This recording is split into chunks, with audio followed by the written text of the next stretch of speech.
and the meeting has been duly called, and the notice of the meeting has been posted for the time and in the manner required by law. Are- We're recording. We are recording. Okay. I see screen sharing. Yeah, it's recording as well. Yeah. All right, we have an executive report. We have Rhonda Bradford, is that right? Bradford and James Taylor here to give us an executive report on Arkansas. So I will turn it over to you guys. And I'm going to try to control the PowerPoint. If it does not work, I will come hand it to you. So Appreciate it. Thank you, Chuck. And just thank you to the rest of the board for all of you for being here today. Rhonda Bradford, who is with us today, is the superintendent of schools in Arkansas. So we're just thankful for her making the trip to come out and join us. I wanted to just start out today and just follow up on the communication we have been having related to the restructure of our Responsive Ed Texas and Responsive Ed Arkansas operations. We have, in prior board meetings, we had gone through the process of establishing the necessary legal entities and all aspects of governance in regards to splitting out the Arkansas operations. So what you see here today is what Responsive Ed Texas looked like prior to July 1st. Chuck, would you, next slide? can we get the Zoom? Can we get that minimized? So we can see the chart. All right.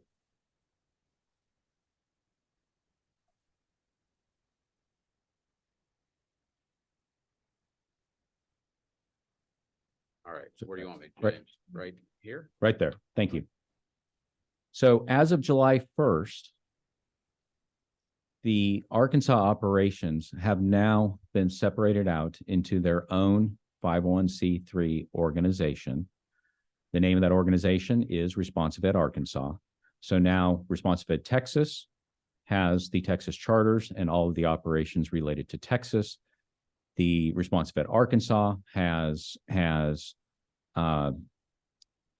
Responsive Ed Arkansas has all of the charters and operations related to Responsive Ed Arkansas. So at this time, we are now operating the two organizations as separate entities. So this is a very significant task and, part of our larger restructuring plan. And I just want to thank you guys for your support, all of you for your support and for everything that was done to help us and better position us as we continue to make plans for the future.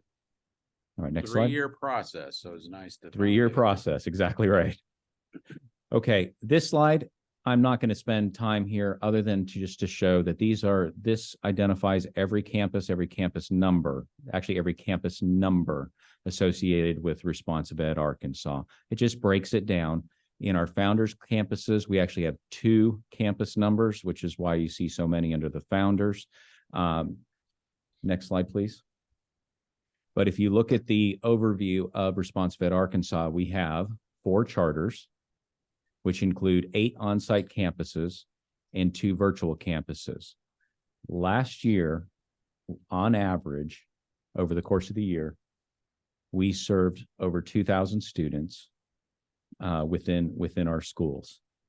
So if you look at the founders specifically, there were 4 schools, 3 on-site, 1 virtual, serving over 1,500 students. And the Premier High Schools had 6 locations with 1 virtual, including 1 virtual, with almost 500 students on average. If we look at the virtual program this year, this is the very first year of the virtual program. On average, we had a little over 150 students. However, by the end of the year, we had actually raised that number. We were over 250 students by the end of the year. My goal was to get over 200, so I was very pleased to get over 250 students at the end of that the year for the virtual program. All right, next slide. So just going through some highlights for founders. Next slide, thank you. So this year, we opened a new Founders Campus in Rogers. Rogers was the very first new construction that was done in Arkansas. So that was really exciting for all of us in Arkansas, being able to actually take a campus all the way from land, building, having to go through all the process of doing all the planning and financing and ultimately ending up with a really nice facility and ultimately a very successful first year for our founders there in Rogers, Arkansas. The second thing that I wanted to note is that we had the 10th year anniversary of Founders Classical Academy of Bentonville. It has actually been 10 years that we have been operating in Bentonville since we received our first charter and started operations. We started operations in 2013 and 2023. Ultimately, we completed the school year. We have not had an opportunity to share academic ratings specifically for the classical schools for the 21-22 year. They tend to come out very late in the year. But for the Bentonville campus, which has two campus numbers, the K through 6 received an A, and the 7 through 12 received an A. West Little Rock received an A for the K through 2, which is the portion of the school which at this point in time is now operating as a Founders. And then the 6 through 12 received a C, which is still in a transition phase, operating as more of a mastery-based style of learning at this point in time. The Rogers, of course, did not have a rating because it was the first year of operation last year. Future plans for Founders Classical Academy: we are looking to expand into Fayetteville, another city in Northwest Arkansas, where we believe there will be significant demand for the model. We're looking to establish an iSchool model style high schools in West Little Rock and Bentonville. And we're targeting growth of the K through K-8 in West Little Rock at this time, trying to grow that Founders portion of the and elementary of the West Little Rock campus. The final thing is to grow the online program. That's going to continue to be a theme in our overall operations in Arkansas. All right. So Premier High School and some highlights. We have new campus leaders starting last year and this year at 3 of our campuses. So Premier Little Rock and Springdale and North Little Rock, we have new campus leaders. We're very excited about this. We believe that the changes that were made there were good changes, and we have better leaders in place to lead those schools. So we're very excited about this and looking forward to the coming year. We have expanded CTE options for our premier high schools. As you can see, we have several different partnerships that have been established. Aaron Duvall leads that up for the Arkansas team, and he is very active in working to establish partnerships with other organizations, specifically universities and 501c3 style career centers and some of the local school districts to help us establish programs where students can receive certificates, industry certificates prior to graduation. And so this is something he's been working to establish and doing very successfully. Future plans: in the fall of 24, we're looking at expanding into Fayetteville and Russellville. And of course, we're looking to continue growing our online program in the organization. Something I wanted to just note, just as part of the overall view of the organization, this slide is actually broken down by charter. So we have 4 charters. The first, each charter is broken into the last 3 years of cash balance. What I'm trying to show is, what I wanted to show you is just the kind of the cash, the fiscal state of the charters as they have developed over the last 3 years. So the first 3 columns you will see Founders Classical Academies working The third column over is 22-23, the most recent completed year. Then 21-22, just prior to that, and prior to that, 2021. And so you can see each year a growth in the cash balance, a very healthy cash balance. Why is that so important? In Arkansas utilizes the regulatory basis of accounting, which is essentially a cash-based system. So when we close out each year and we look at our cash balance, we are pretty much looking at this is where we stand at the end of the year. We cannot maintain accounts payable over the course of each of the fiscal years. So this is a very good indicator of the health of the organization. And then similarly, the next charter is labeled Founders Classical Academy, Premier High School of Little Rock. That's actually the Premier High Schools of Arkansas. And you can see that it has had significant growth over the course of the last 3 years. The next set of data is the Premier High Schools of North Little Rock, and then the final two, Springdale, which only has 2 years of operations. So I just wanted to share that at this point, just to show you kind of the fiscal stability of the Arkansas organization. Looking great. Now, if I could, I would like to just turn the mic over to Rhonda Bradford, just to share some feedback that she received from one of our headmasters at Founders Classical Academies of West Little Rock. Thank you, Mr. Taylor. As you can see from Mr. Taylor's slideshow, there's some amazing things going on in Arkansas.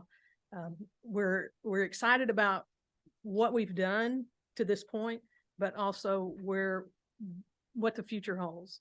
And I believe by 24, 25, we will have 7 premier schools. And the following year, we will have 4 founders brick and mortar campuses. So we're excited about that and excited about the growth. And I'll be brief, but I want to read you an email that I received from the headmaster at the West Little Rock campus after she had a phone conversation with a parent that had called in wanting to set up their son's schedule for this coming year. If I'm not mistaken, this young man had been on our campus just this past year. That was his first year in that founders campus. So I apologize for reading, but I'm going to. A mom called to set up her son's high school scheduling appointment. After the phone pleasantries, she started crying. I was unsure as to why and let her get past her emotions. When she composed herself, she apologized and said she was overcome with emotion because her son wanted to return to school for the first time. For the first time ever, he was excited about starting school and missed it all through the summer. She told me that we helped give her son back to her last year, that he blossomed when he came to us mid-year, and that this has given her hope for his future. She shared that worried about him all the time and worried that his choices in the past were going to lead him to even worse choices and ultimately to a terrible end. She said she no longer feels this way and sees his future as bright and ultimate. Please let that sink in. This parent has given us the ultimate compliment that we as a school have changed his entire life's trajectory. Amen. So Exciting. we're not only making an impact in Arkansas in schools, but also in Texas. You probably could fill this meeting with stories like this of kids that we've had an impact, and it's not just having an impact on kids, but families as well. Amen. Thank you, Rhonda. Appreciate it. Thank you guys for your presentation. Cord, do you have any questions? At Arkansas? Great. Thank you guys. Appreciate it. Congratulations. Thank you. Do we have anybody here for public comment? Sarah?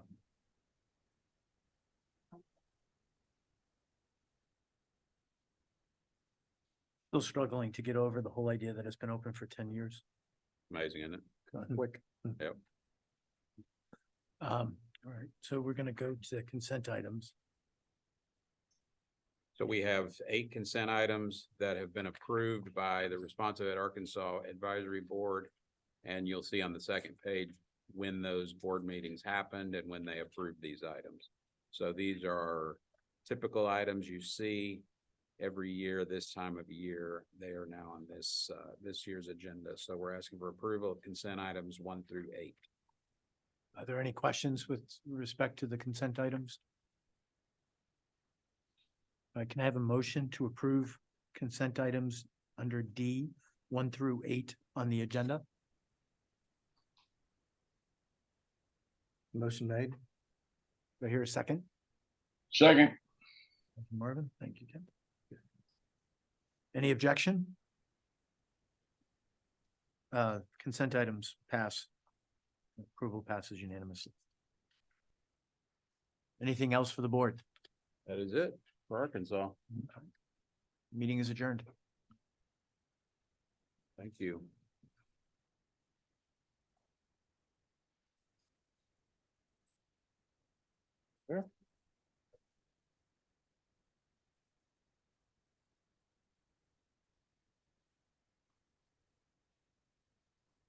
You. All right, we're ready. So we are recording and we need to go into Texas. We need the PowerPoint in the kind of the focus of the screen. So this mouse, this device works. If not, it makes that clicking sound.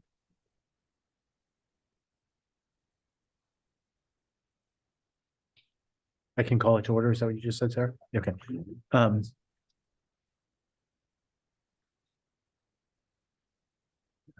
I'm calling the Texas Charters Board meeting to order. A quorum is present. The meeting has been duly called and notice of the meeting has been posted for the time and in the manner required by law. But they usually ask me to name them. Board members. That changed, Sarah? Do we need to name the board member like we normally do? For Texas. Yes, The- let's. The question is if they have to name all the board members. I normally do for this particular ones. Okay. Lance Losi, Marvin Reynolds, Ken, Dr. Lisa Bowen, Chuck Cook, and Ben Klingenstein are present. Did I miss anybody? It's everybody. So, okay. So in addition to that, a quorum is present. It's been duly called. Good. Yes, sir. We're going to, here's our agenda for today. You have that in front of you as well. We're gonna show you a student highlight video of graduations that just occurred in May, June, and then we have a executive report for you, and then we will have public comment, and then the other items you see here on the agenda. I think you're gonna have to click play. This is about a 6-minute video compilation. 5 minutes. And if you cannot hear it through Zoom, if you'd send us a chat or something, we'll see that on screen. But let's play it. And if you don't hear it, let us know or speak up and let us know.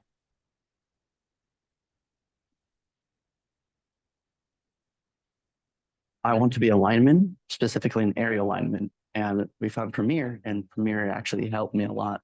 While you're doing your courses, the very first few days, they give you this graduation plan of like, what do you want to do? How will you do it? And this is the path to get there. If I had to describe it, it would be a little bit like an internship. They teach you the important things that you really need to know.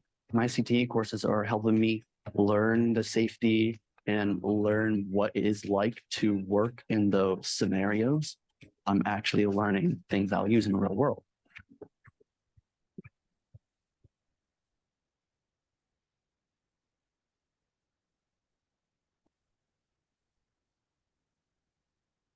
My name is Lydia, and I've been going to this school since 8th grade. I'm going to graduate with my associate's degree and my certified medical assistant certification. Our certified medical assistant class is very hands-on. One of the requirements for us to get our certification is to get at least 30 venipunctures and 10 finger sticks. We learned a lot of things about like CPR and what to do in case of emergencies and what questions to ask patients. This school really helped me set a foundation for me getting my PhD someday and becoming a doctor.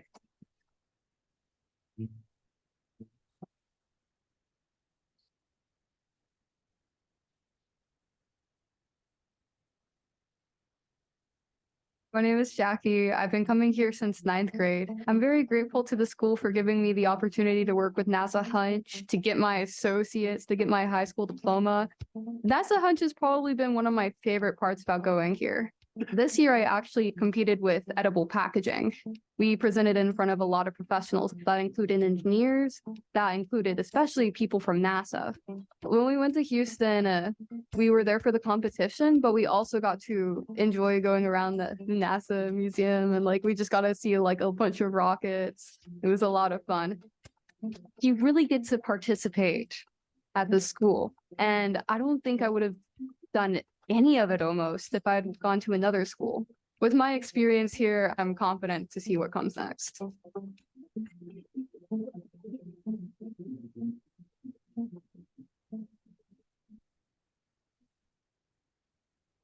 High school virtual stood out because they had all their courses online, but they also provided teachers that could help you throughout the day.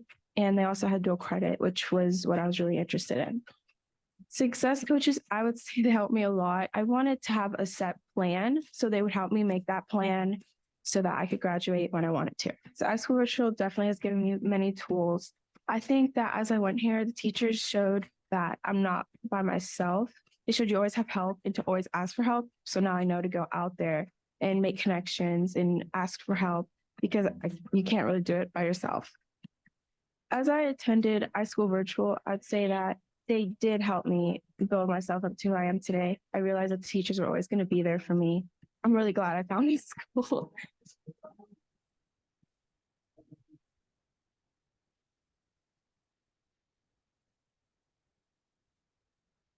I'm Jalen Jones. I attend iSchool Virtual Academy and I will be graduating today. I'm really anxious, excited, nervous, ready to get my diploma, knowing that I'm the last one in my family to walk across that stage. My kids, they've been asking to do virtual school for years, having the values, having the beliefs itself, as well as the education. It was a must. It was a hands down of yes, you guys are the school for them to attend. And doing this type of system, there is a level of accountability and expectation because they are kind of on their own and it sets them up for success and getting them ready for college. It's been a great journey to see him grow into the young man he has grown into being. You see the results. You see the accomplishments. So extremely happy. Now it's time to start the next chapter in his life. I'm going to iSchool Virtual Academy for 7 years. It taught me how to be organized, manage my work, and on top of that, be disciplined. I will be attending Texas State University and be majoring in sports broadcasting in August. I'm excited about graduating today and starting the next chapter of my life.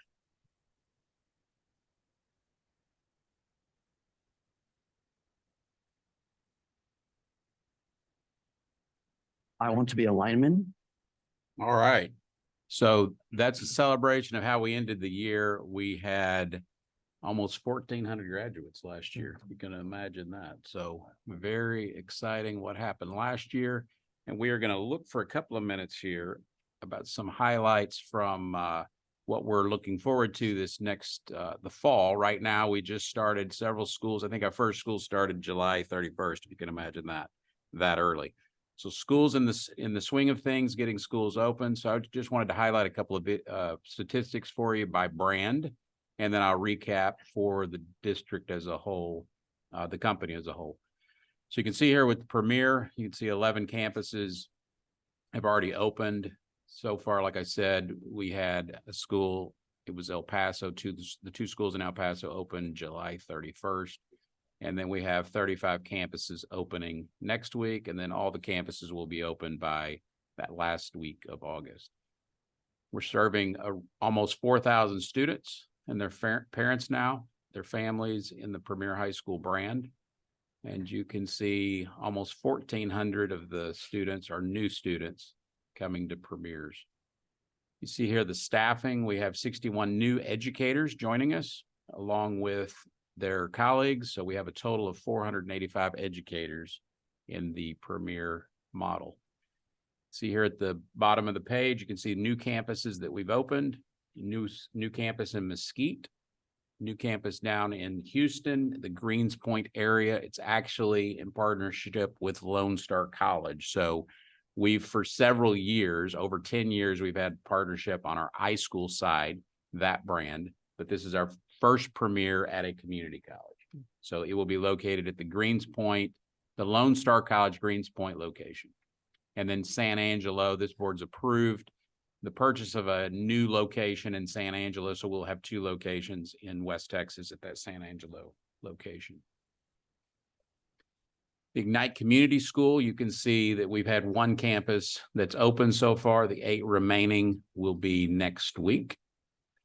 You can see we're serving about 2,500 students and their families. And we have 670 new students joining the Ignite family of schools. And you can see 30 new educators are joining our staff.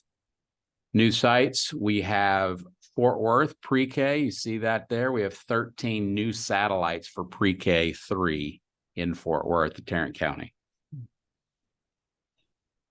Founders, we have 10 campuses open this week, and we have 9 opening the next couple of weeks.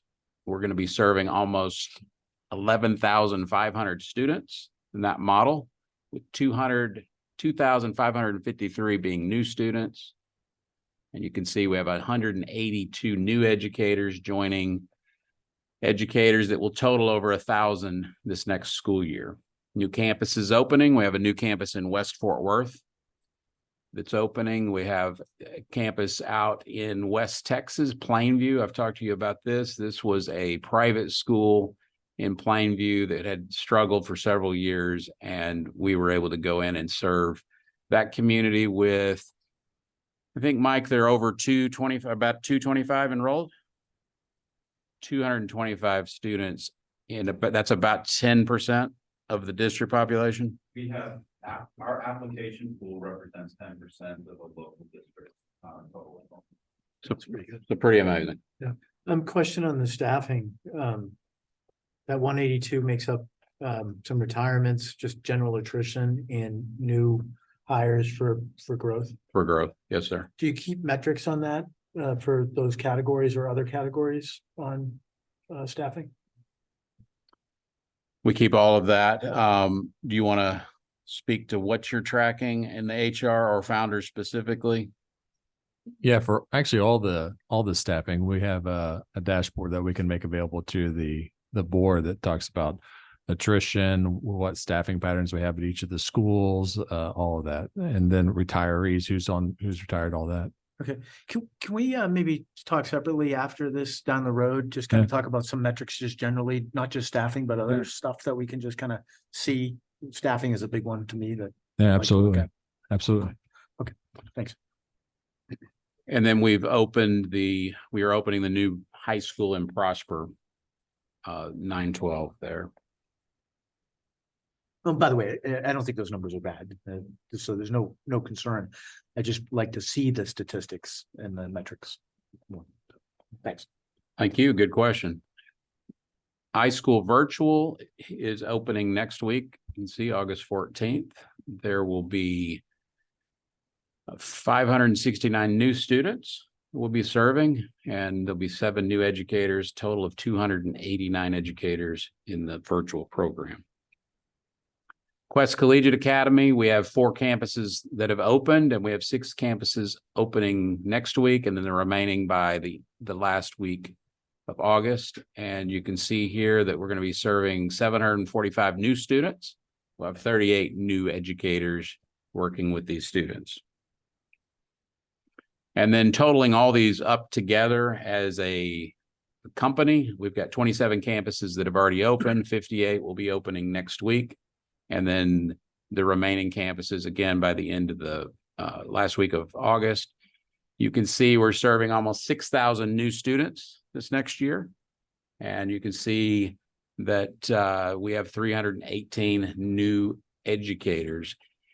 That 2,700 graduates, about 1,400 of those are on the Premier side, and then the remaining are on the TCPA side. So a lot to be excited about last year, how we wrapped up, and a lot to be excited about going into this next school year. We want to talk for a few minutes in our executive report At the end of the meeting, we're going to have a lengthy discussion about academics and curriculum, but we want to give you a highlight for a few minutes. Dr. Cutter is going to give you a highlight. He's handed out a sheet here, and I'm going to go over one more slide, and he's going to take a few minutes to go through the priorities for 23-24 school year. Dr. Cutter. All right, good morning. So academics is accountability, assessment, special ed, Title I, training, school improvement, content expertise, and educator development and preparation. We are a group of about 50 that work at the district level. We came together a couple of years ago to talk about what our core business is. We narrowed it down to 3 things. We believe we contribute to excellence in teachers to help make our leaders better at what they do and provide them with resources that allow them to do their job at the highest possible function. This year, we've gone through, as departments did, and talked about, well, what are we going to focus on? How are we going to be better this year? Under exceptional teachers, we started a mentoring program 2 years ago. Our goal this year is to get into almost every school. Our 3-year goal is to actually have a brand new teacher connected to a mentor every year.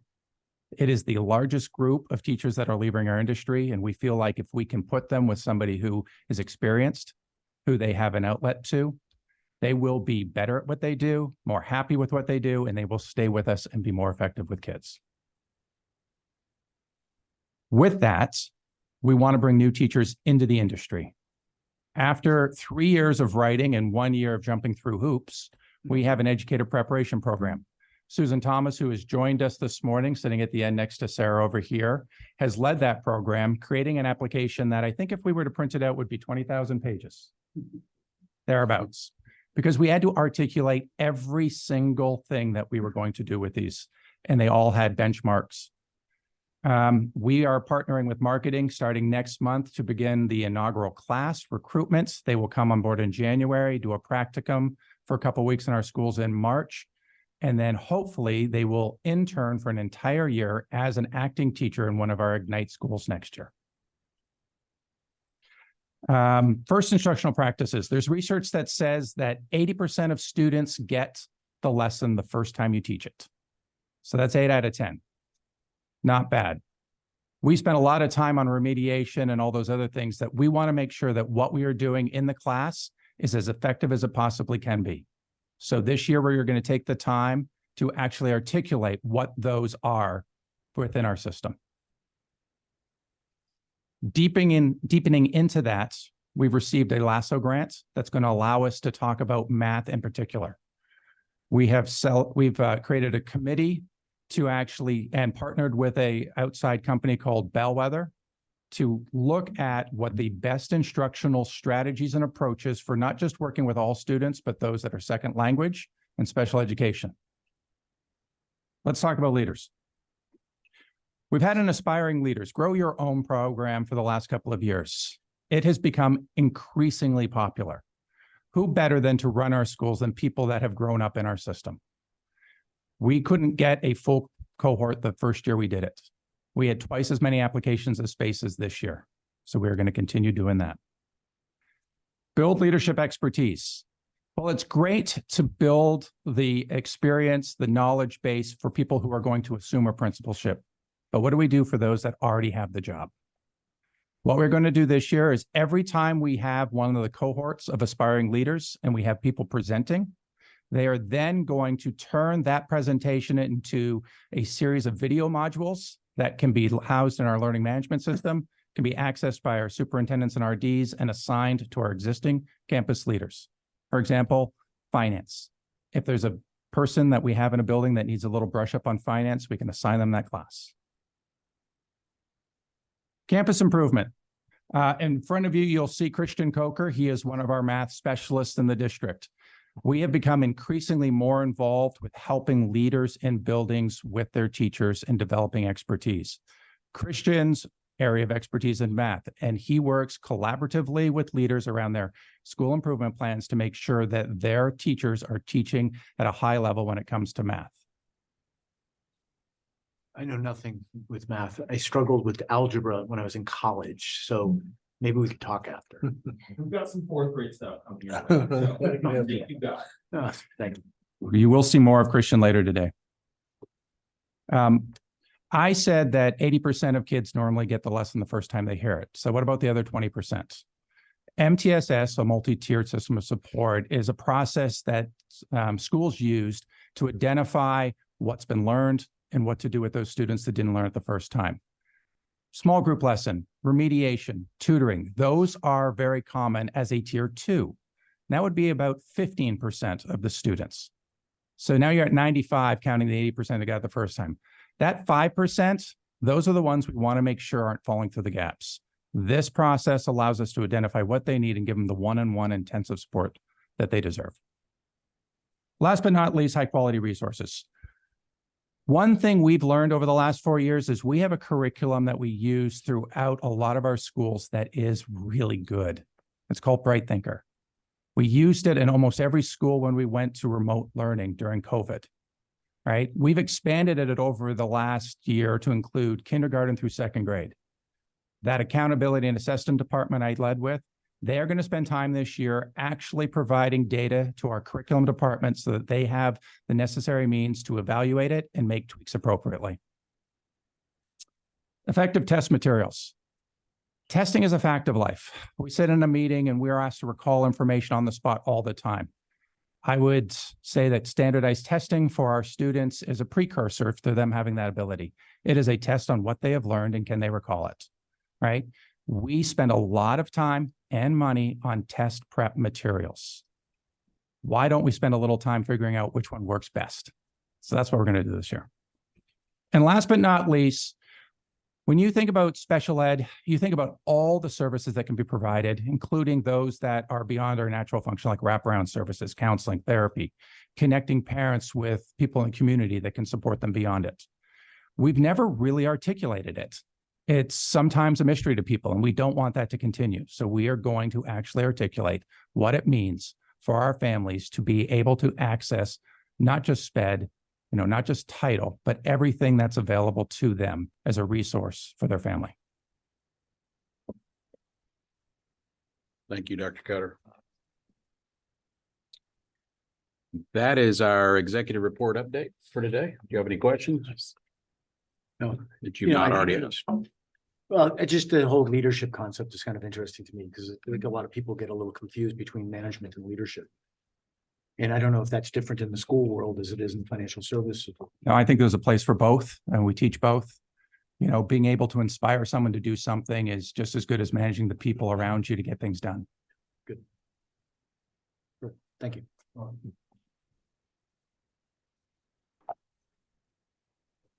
Right. I guess I'm running the agenda, so. You're on public comment. Is there anybody here from the public? Okay, good. Consent items. Any changes you want to make to the 1 through 14? No, sir. All right. Any questions from the board on the consent items 1 through 14?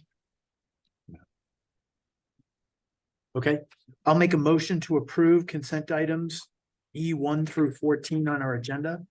Do I hear a second? Second. Thank you, Lance. Any objections? Okay. Consent items passed unanimously and are approved. Moving on to separate items. Consider approving the sale of property located at Round Rock, Texas. All right, Robert's going to present this item. So in March of 2019, we recommended to the board to purchase a property 29 acres in Round Rock, Texas for $3.1 million.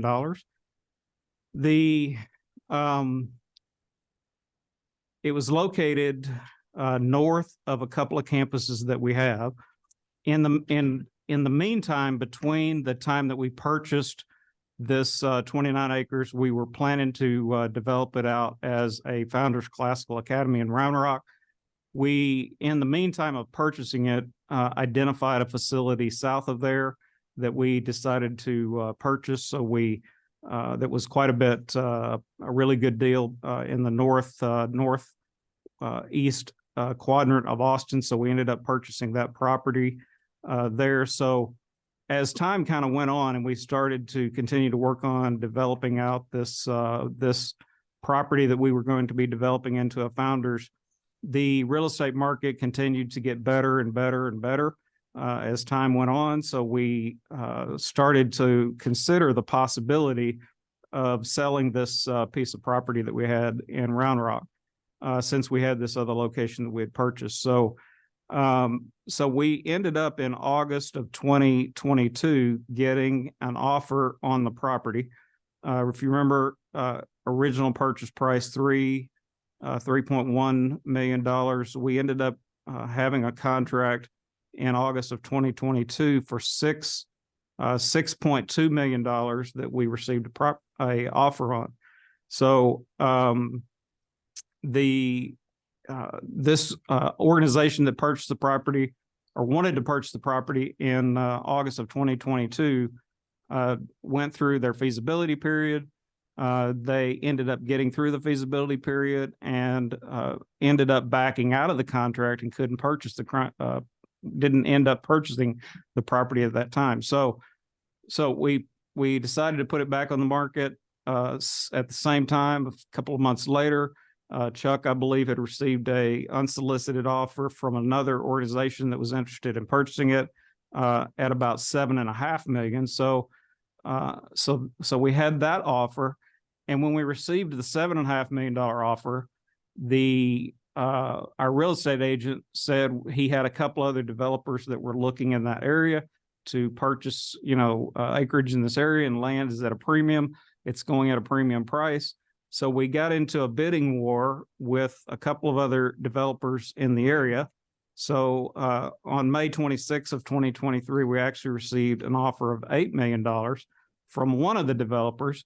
So we went back to the other developer and said, hey, we've got an $8 million offer. Are you interested in increasing your $7.5 million to something better than that? So we said our real estate agent told the developer, look, it's probably going to have a 9 in front of it before we're going to consider it. So we jumped out there, took a risk to say, we think it's going to have a 9 before you're going to be able to win the offer. So we ended up, the developer said, yes, I really need it. I really would like to develop this property out. So we ended up signing a contract with that developer for $9 million to sell the property. So from 3.1 million purchase to $9 million on the sale in 4 years. So we're recommending to the board today that you would approve us moving forward with the sale. Gee, I don't know. Of the property. We tried for 10, but I don't know. We thought 9 was a pretty good offer. I assume they're not that it matters for the board. I don't think assume they're developing homes rather than a pot field. Yes. We think it, we've been told it's homes. Yeah. Okay. Okay, sorry. Any questions? I mean, that sounds great. It's good to see that the market is still causing inflation, but that's a different issue. But good for us. Yes. This one's to our benefit. Yep. Very much. We need that. Any questions? No. Can I hear a motion to approve the sale of the property in Round Rock? I make the motion. Thank you, Marvin. Do I hear a second? Second. Thank you, Ken. All in favor, say aye. Aye. Aye. Aye. Aye. Thank you. You notice I mix it up there for the important ones. All board members approved the motion of sell the property at Round Rock for $9 million passes unanimously. Great. All right. Consider approving the remodeling costs and financing, in parentheses, for Founders Classical Academy, Fort Worth. All right. You remember you you approved purchasing this facility, and we are now to the stage of bringing back to you the remodel costs related to this project. And Mike Terry, Superintendent of Founders, is here today to present this to us. Thank you, Jeff. I'll speak briefly to this. This is a picture of the facility, a former church that we've purchased with your approval in West Fort Worth. Jeff, in advance of there. It's, as we said, the founders model, K-8 configuration. They have a plan at this time, 3 sections of K-6, 2 sections of 7-8, enrollment of 650 students. The construction mode is renovation on the existing building.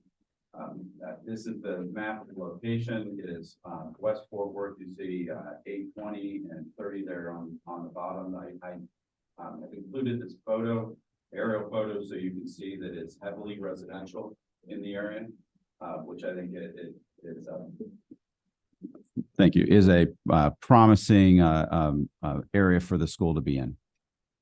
This is the property itself. It's located on 7.59 acres. The building is just over 30,000 square feet. Much of what you see there is parking lot, which will constrain the majority of the work inside the building. You note that the building itself and the land with it cost us about $4 million. This was previously approved by the board. We're estimating the construction contingency and architectural fee to total $9.2 million. And that is the figure that we're presenting to you for approval today. Can we go back to the other developer and get them to up their offer to 928? So can you Nice. go back to the, that's right. This probably works, but maybe the first picture of the building, if you don't mind. So that, no, sorry, the building, yeah. That one's actually the right one. You had another one that wasn't as good. No, go back. There you go. Yeah, well, that's, I want the one with the red around it. That's really, so bad part. So do we only have that property that's in red? Correct. Okay. Who owns that little bit of strip? That's in between where the fence to the homes are? Is that So just green space? there's a creek in the middle there between the homes and the church. Okay, And so I don't know who owns the actual land on the other side, this subdivision or someone else. We okay. can check. Well, I'm just, the only thing I'm a little just man. worried about with traffic is does that come up with anybody? Yes, and we do have a plan to address that on the site. We down to the red line is floodplain, but our construction team has planned to put a driveway that goes around the back of the building to help us contain the automobiles. Now, the 2 parking lots are quite large. Yeah, look at. And because it's either big K6 or K8, we will not have a lot of cars parked on the property.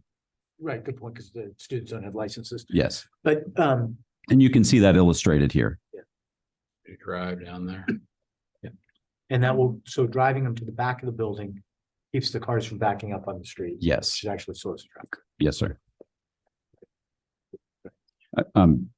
Chuck, can you go back to the previous slide just for a moment? You'll see it's labeled building 1, building 2. This is actually one large building, but the building 2 zone is the current sanctuary and atrium, and that is in that area is where the construction will occur. This is illustrating, and you can go back and look at this in more detail at your convenience, but this is illustrating a 2-floor construction. Building 1 contains a gym and perimeter classrooms and what we will convert to cafeteria space. The majority of the construction will happen on the left side, those blue blocks indicating the classrooms that we will be adding in the sanctuary and atrium zone once our construction team goes in and opens it all up and adds the second deck. The next slide shows the second floor construction that will happen. In total, I believe it's 24 classrooms in this part of the building, plus another 5 or 6 that we will be utilizing in building 1 to contain the 650 children.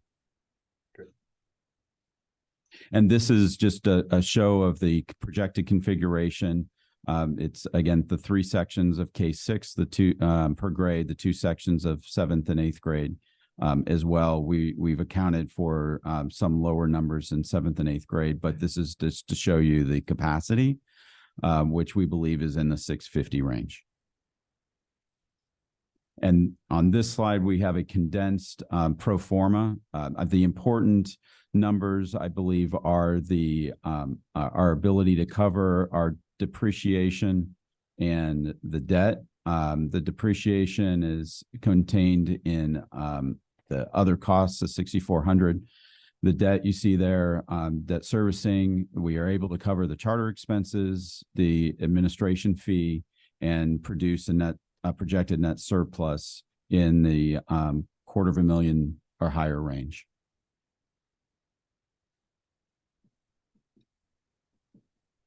So the 9,268, whatever the number is, coming from the bond still, so we still have that cash or No, this is new money. new money, and where are we going to get that?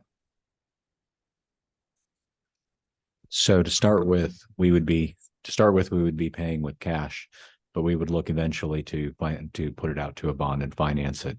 When interest rates come down, hopefully. Well, hopefully, current rates on PSF is just a little bit north of 5%. So It's still not so terrible. it's not awful, but it's a little higher. Yeah, just curious what would happen with that 200, is it 50 or 82? 62, I can't see the number, but like 282. 282. Mhm. What happens to that number at a 5%? That's at 5%. That is This at- has been, I ran this pro forma at 5%. And is that in there? Cause I just can't. Yes, sir. It's in the Line debt. on That'll solve It's that problem? it's that debt number, that annual debt payment is at 5%. Okay. Okay. Good. Sorry. Thanks.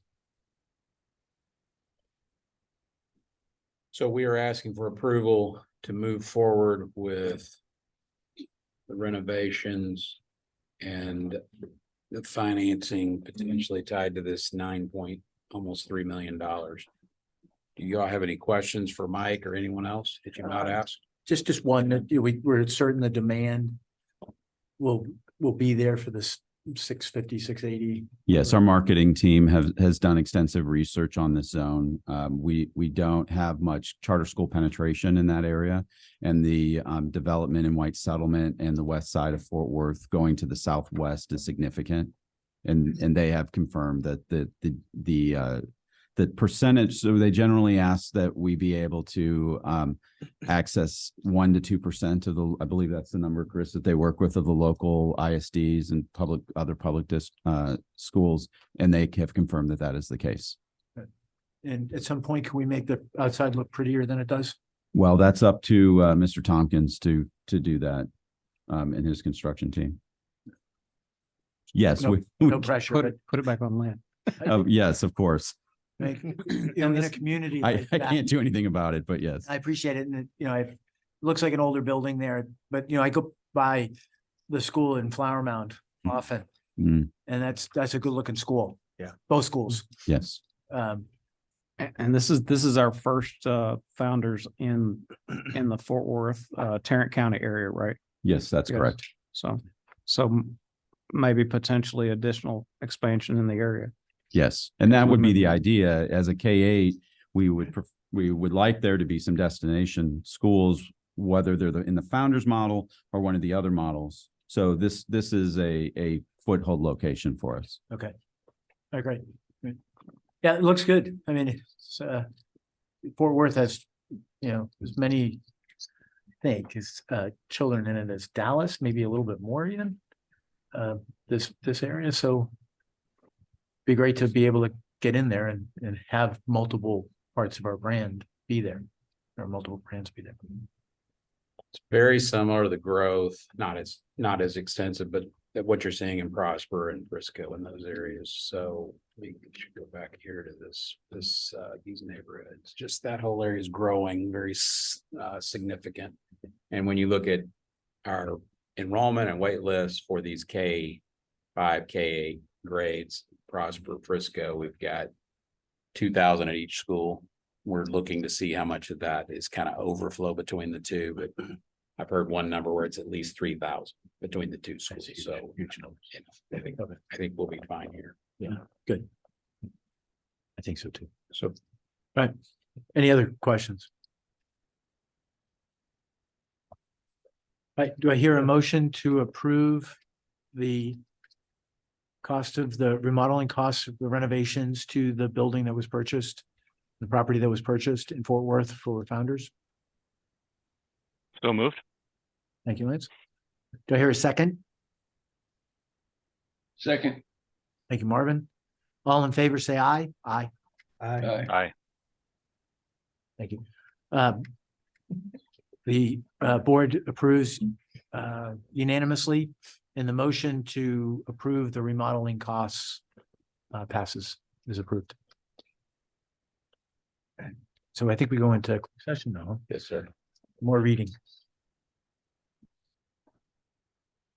Pursuant to sections 551 point or spot 074, 551 spot 076, 551 spot 071, and 551 spot 082 through 0821 of the Texas Government Code, we are authorized to go into closed session.